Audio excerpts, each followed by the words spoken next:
pemerintah melalui Dispora ya harus perhatikan ke situ dia, bagaimana anak muda kita bisa main bola, harus difasilitasi yang mereka butuhkan.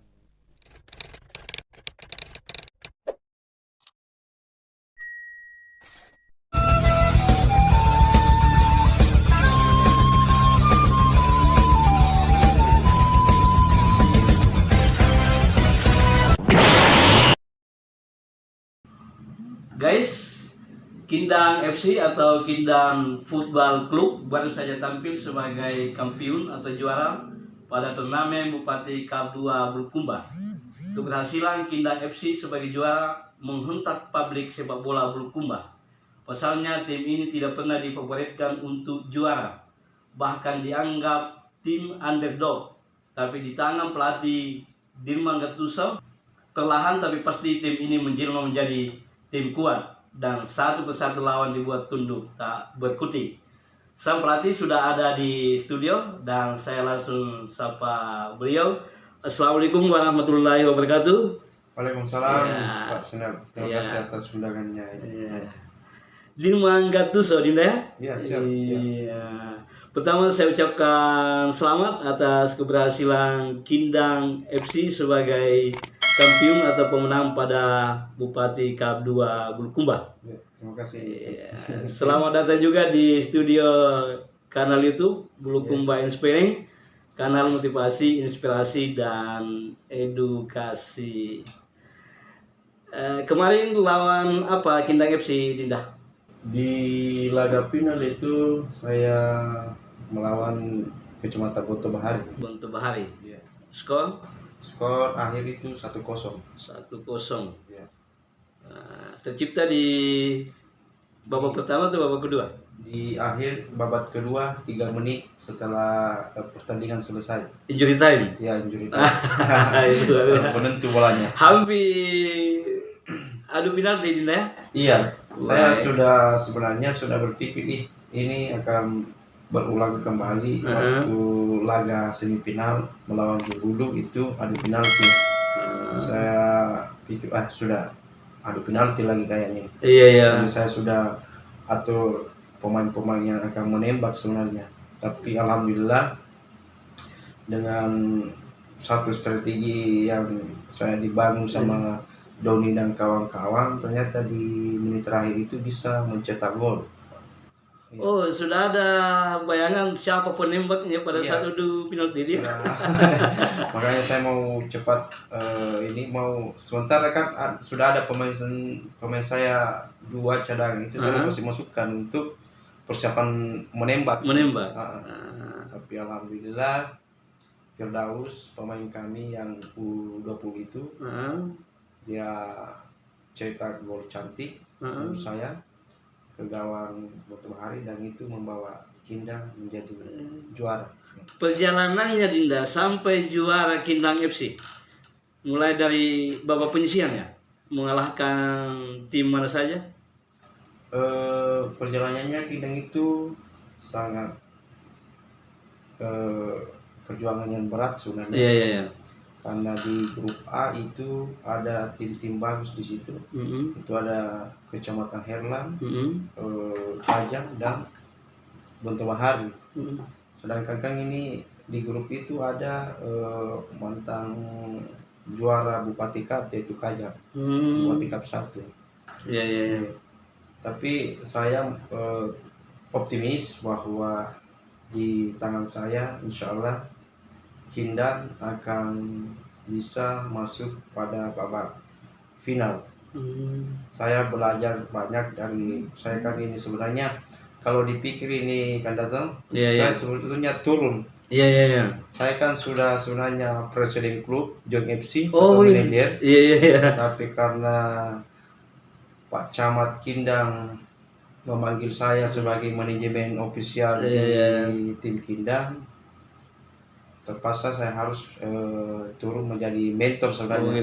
Karena kan yang lisensi itu kan pelatih yang itu. Jadi saya harus turun menjadi mentor di lapangan, inspiratif. Jadi begitu perjalanannya. Waktu saya melawan Herlan Kanda Iya. itu luar biasa Herlan. Saya pikir untuk mengalahkan Herlan ini perlu strategi dan ramuan strategi yang memang harus matang dia. Karena pemain Herlang ini semua gersik orangnya, baru strateginya bagus dia. Nah, kedua, saya melawan Kajang, Iya ya. San juara mantan juara Betah. Bupati Cup 1. Iya. Ini menjadi beban berat juga sama saya untuk melawan. Ya sudah tentu kita pahami bahwa kekuatan Kajang itu sangat kuat. Jadi bagaimana kita berpikir untuk bisa mengalahkan tim yang kuat ini. Iya. Makanya kami sama pembina berbicara apa yang perlu kita persiapkan untuk melawan Kajang, dan di mana titik kelemahan titik-titik kelemahan pemain Kajang. Ya, di situ kita akan mencoba lewat di situ pemain kita untuk bisa masuk untuk cetak gol. Dan alhamdulillah pada akhir pertandingan kami menang 2-0 lawan Kajang. Iya. Dan itu orang pasti tidak ada yang menduga Iya. Bisa clean sheet begitu. Tim Kindang yang tidak pernah dihitung bisa mengalahkan tim sehebat Kajang, kan orang pasti berpikir bisa ini. Iya. Tapi alhamdulillah kan ini kan berkat dukungan masyarakat Kindang dan mungkin sudah petunjuk dari yang di atas, sudah ditakdirkan memang inilah Kindang yang saat ini mau juara gitu. Sebelum jauh mengulik keberhasilan Kindang FC sebagai kampiun Bupati Cup 2 Bulukumba, pertanyaan saya adalah bagaimana Anda melihat hadirnya turnamen Bupati Cup yang sudah berlangsung 2 edisi? Sebenarnya kehadiran Bupati Cup ini menurut saya baik. Selain ajang silaturahmi dan ajang persaudaraan, ini saya anggap sebagai tempat untuk pemain bola mengasah mengasah skill, dan ini kita bisa melihat pemain-pemain yang ada di Bulukumba itu yang berbakat. Nah, kalau saya di sini kita bisa kayak Askap, PSSI Askap ya, melihat pemain-pemain yang bisa direkrut ke pemain Gaziba sebenarnya. Karena kan di sini muncul semua, dan tipe-tipe pemain yang bagus di sini sudah muncul semua sebenarnya. Karena ini kan membawa nama daerah, otomatis semua kecamatan itu mengirim pemain-pemainnya yang bagus. Dan di sini sebenarnya kita bisa melihat di kecamatan mana ada pemain yang bisa dibina gitu. Karena kan di aturan kemarin itu bupati itu setiap tim kecamatan itu harus mempersiapkan 4 pemainnya U20 dan setiap laga itu harus 2 masuk. Jadi tidak bisa yang umur 20 ini tidak bisa diganti, dia harus 2 sekali saat laga itu. Begitu dia. Jadi salah satu target yang ingin dicapai dengan adanya Bupati Cup ini, bagaimana bisa mencari bibit-bibit atau talenta-talenta muda untuk bisa dikembangkan di klub, minimal di Gaziba, gabungan sepak bola Bulukumba. Kemarin kan ada MRC. Gitu. Yang sekarang kan MRC itu sudah ada jebolan MRC itu yang main di Persipura, yang dari Bontobahari itu. Itu kan sudah luar biasa itu. Ada jebolan-jebolan dari Bulukumba yang begitu bisa main di Liga 2 kan luar biasa. Jadi targetnya selain di Gaziba mungkin bisa dilirik oleh tim-tim profesional dari luar, Dinda. Iya, profesional dari luar. Kalau bisa ya sampai luar negeri gitu. Nah, bagaimana Anda melihat talenta pesepak bola di Bulukumba? Kalau saya lihat ya, selama ini saya mengamati persepak bolaan ya di Indonesia itu, pemain-pemain yang ada di Bulukumba itu tidak kalah dengan pemain-pemain di luar sana, Pulau Jawa. Saya lihat pemain Bulukumba cuma pembinaan sama tempat wadah mereka untuk mengasah bakatnya di situ. Masalahnya di situ. Iya, masalah Pembinaan termasuk wadah atau prasarana yang tidak memungkinkan. memungkinkan. Andainya kayak Gasiba fokus melatih pemain yang mau dijadikan pemain baik, dia harus melatih terus. Iya. Nah, ini kan kalau saya lihat Gasiba kalau ada momen-momen pertandingan Liga 3 dia baru lagi melatih. Ini kan kalau begitu kan putus ini anunya anak. Berarti itu sifatnya dadakan, Dinda. Maksudnya kan Tidak terpola. tidak terpola. Maksudnya kan pembinaan dari awal Iya. umur sekian dibina terus. Nah, itu yang sebenarnya harus dilakukan di Bulukumba. Terus kita tidak bisa juga lepas dari peran pemerintah sebenarnya. Iya, betul. Pemerintah melalui Dispora ya harus perhatikan ke situ dia. Bagaimana anak muda kita bisa main bola, harus difasilitasi yang mereka butuhkan begitu. Nah, dukungan sejauh ini? Kalau saya tidak dukungan sejauh ini orang pemerintah melalui Dispora itu kurang. Kurang ya? Iya. Kita lihat saja sudah berapa tahun ini Dispora itu tidak pernah melakukan istilahnya seleksi pemain-pemain muda. Itu kalau ada ya biasanya itu kayak ada Liga 3 baru dia. Jadi kan dadakan dia. Dadakan ya.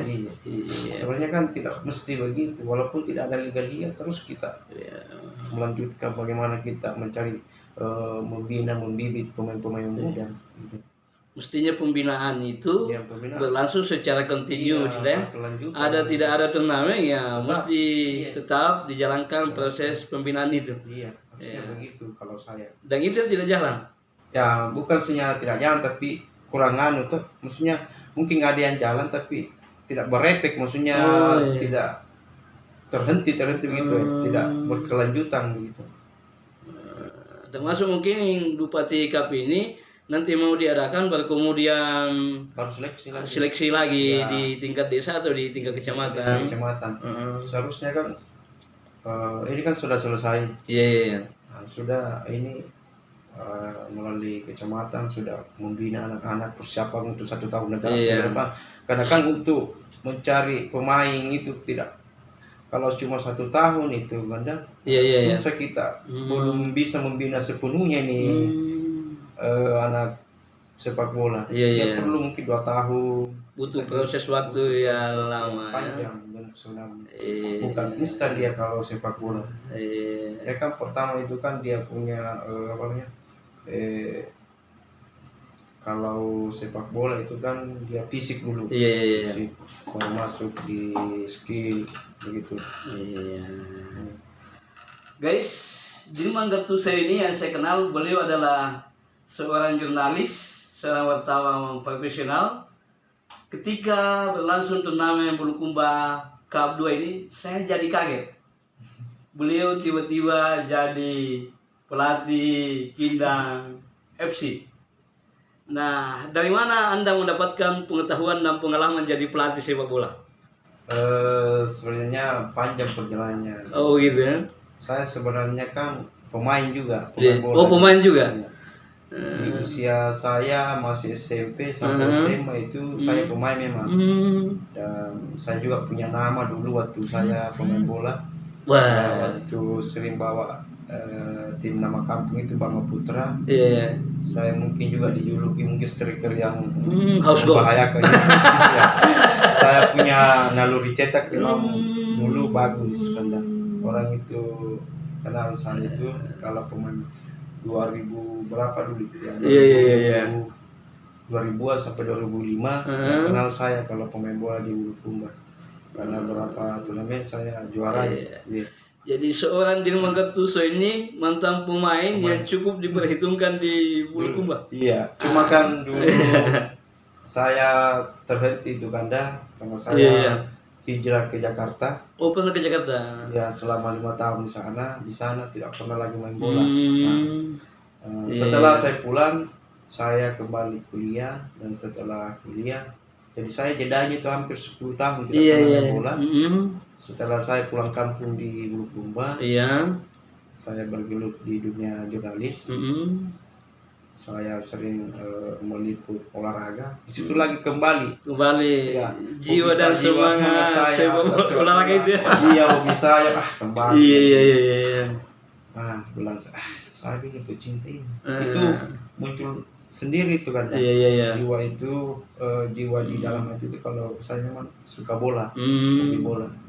Di situ saya coba bentuk namanya Tim Joy. Jurnalis online Indonesia. Saya seleksi pemain-pemain yang bisa saya rekrut masuk. Alhamdulillah pada ikut di turnamen kedua itu di Bontomanai. Alhamdulillah juara 3 sudah, langsung juara 3 kan. FC. Dan ada lagi turnamen di Desa Matirwali, dia bisa kalahkan itu Kastawan Time, dan dia masuk di final juga. Cuma kami tidak beruntung di situ, cuma di juara 2. Iya. Di situ. Kembali ke Kindang FC. Iya. Berapa lama pemain ini dikumpulkan? Permainan Kindang FC kan cukup menarik ini kemarin ini, begitu padu solid. Nah, ini butuh waktu yang lama mungkin untuk bisa menyatukan semua pemain ini. Sebenarnya kalau di tim Kindang ini tidak butuh lama. Oh, tidak butuh. Cuma kalau saya tidak salah kemarin itu pas Liga Kecamatan itu, kita lihat pemain yang berbakat langsung dicatat. Oh, ini yang kita bisa pakai untuk tim. Setelah itu sudah selesai bergulir tingkat kecamatan, kita rapat seleksi pemain di semua desa kita pilih. Yang pemain bahkan semua desa di Kindang itu ada yang bagus-bagus memang pemainnya. Kayak kemarin itu kita seleksi kasih masuk. Nah, setelah itu kita dapatkan bilang ini pemain-pemain hasil seleksi kami, ini yang kita panggil, ya disepakati oleh Pak Camat. Ini terus kita berikan pembekalan pelatihan, baik itu fisik dan skill-skill apa begitu. Jadi pasca selesai turnamen tingkat kecamatan, baru kemudian merekrut pemain untuk dipersiapkan pada level kabupaten. Berapa lama jedanya itu? Itu cuma jedanya itu 2 mingguan, nggak sampai 10 harian. 10 harian? Iya. Tetapi bisa membuat tim menjadi solid. Iya. Luar biasa. Ini bagusnya karena kan ini kan sudah pemain jadi semua. Iya, betul. Ini kan tinggal sedikit kita poles, sudah ketemu permainannya, sudah oke. Itulah bagusnya kalau kita memang ada pemain yang sudah jadi, kita rekrut. Jadi sedikit lagi dipoles, diberi pemahaman ini, ketemu semua permainannya, oke. Kita siap untuk bertarung di level kabupaten. Jadi yang juara di level kecamatan tidak otomatis mewakili kecamatan. Tidak. Kalau dipindah. Diambil. Cuma yang menang itu kita ambil banyak di situ. Oh, dominan. Iya. Karena kan dia yang juara, maksudnya di kecamatan dominan kita ambil situ. Misalkan diambil 4-3 gitu. Yang lain itu 1-2 gitu. Iya. Guys, sebelum lanjut diskusi saya yang menarik ini, jangan lupa channel ini, video ini di subscribe, komen, like, dan share agar channel ini terus bertumbuh dan berkembang dan bisa memberikan manfaat buat masyarakat luas. Setiap pelatih punya strategi atau skema favorit. Kalau Anda, skema apa yang Anda kembangkan di Kindang FC kemarin? Kan ada 4-4-2 misalnya atau sekian-sekian, itu gimana, Dinda? Saya kemarin itu pakai 4-3-3. 4-3-3. Iya. Artinya 4 di belakang, 3 di tengah, 3 juga di depan. Oh, begitu. Tapi ketika kondisi kami diserang, otomatis saya harus ubah cepat pola jadi 4-4-2. Dan itu cukup dimengerti sama pemain. Iya, sekali kode saja. Oh, gitu. Ya, kan sudah sebelumnya masuk kita tanya, kalau saya bilang begini langsung ubah cepat. Iya. Ya, jadi harus 4-4-2. Ketika kita diserang harus kembali ubah 4-4-2 begitu. Berarti skema itu tidak konstan ya, tidak konsisten pada pola itu ya. Kita lihat bagaimana kondisi di lapangan. Kondisi di lapangan. Iya.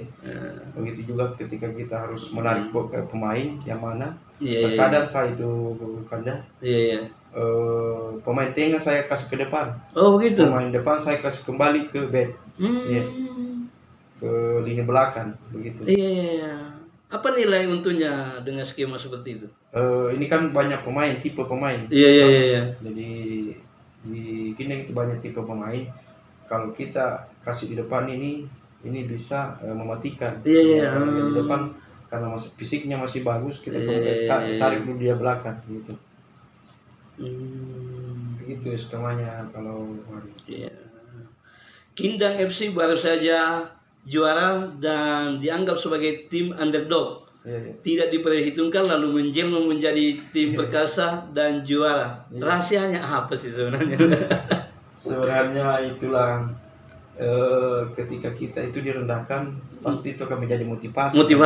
Iya. Kita kan tidak diperhitungkan, otomatis kan muncul motivasi itu dalam hati. Masa bisa kita tidak diperhitungkan? Kita ini sama-sama loh. Dan itu sampai di telinga pemain. Sampai di pemain, sampai saya sampaikan pemain bahwa kita ini tidak diperhitungkan. Setiap laga itu kita diganda 2.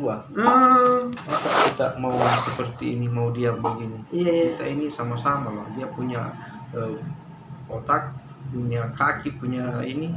Masa kita tidak bisa?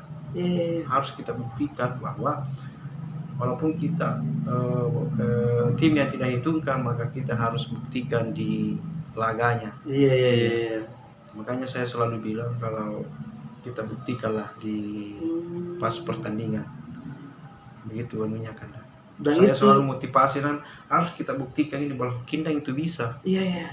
Walaupun tim dari gunung dari mana, kalau kita solid, kompak dan memang percaya bahwa kita ini membawakan nama kampung itu, tertanam dalam hati bahwa saya ini nama kampungku ini saya bawakan, harga diri, harga nama kampung ini. Jadi itu yang mungkin tertanam dalam hati semua pemain sehingga memang dia termotivasi semua semangat untuk membawakan nama daerah begitu. Sebenarnya sih tim mana saja yang difavoritkan kemarin untuk juara? Kalau yang kemarin difavoritkan itu kayak Ujung Bulu, Kajang, Kantarang, sama Reloalo. Nah, itu yang kan menurut dari pecinta bola itu tim-tim ini bagus dan memiliki pemain-pemain yang ini yang sudah jadi begitu, yang sudah matang semua dan sudah lalang melintang di pertandingan tarkam begitu. Dan Kindang FC tidak memiliki itu.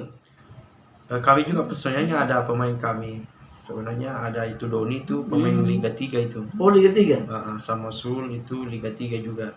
Main di klub dia Liga 3-nya itu wakili MRC kemarin. Oh. Kalau Doni itu pernah di U16 Jakarta dia. Persija. Luar biasa. Oh, pernah Persija? Pernah di Persija. Iya. U16-nya. Cuma 2 itu yang lain banyak. Jadi itu Liga 3-nya. Iya.